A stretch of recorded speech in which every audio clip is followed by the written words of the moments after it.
Ádi, a nehéz fiú, a király gyerek, és a másik sorokban Dadi, a félelmetes, aki titkos, és senki sem ismeri a kilétét. És itt a bíró, a Geri, a halál. És ennyi. Na, és Ádám meghűlt. Na, és hát mit csinál Dadi?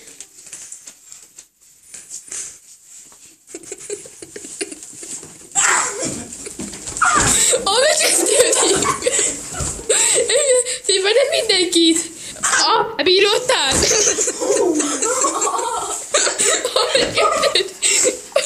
Atyék, ez nagyon durva meccs. Hogy szétveri? Ez nagyon durva. A bíró meccsen néz. Ez nagyon durva meccs. Na, mit csinál a Dani? Elkapja Ádám lábát, és kicsavarja. De durva. És bejött Ádám haverja, a halál. Aki szépen Dani. Ez nem igaz. Ez csalás. Be kell avatkozni. És a meccs folytatódik normálisan. Ki van Dani gatyája? Oldozd meg! Ádám meghűlt. Úgy mi mindig. Oldod visszatért egy a kutya belhúzás után.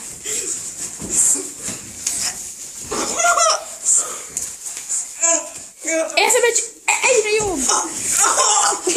És a Geri már megállítja a halál. Az elképesztő. De hol van Jack? Hol van Jack? Az a kemény fiú. Ádám szenved közben. Jack eltűnt. Hol lett a Jack? Mindegy. Ez nem, a webfényben valószínűleg nincs.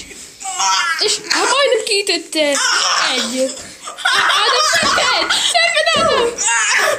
És kettőnél megakadt. Majdnem kiszámolta. Ádám már megint szétverik. A Danit is ferik, és majdnem leesett a ringágyból. Vagy miből. A bíró felöltözik. Ez a meccs egyre durvább. És a kommentátort cserélnek.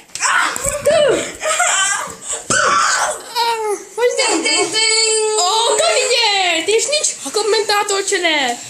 A Dani, a titkos, aki most már nem titkos, a bíró. Aki vezeti az oldalt. Aki csalt, és Ádám, aki például nagyon.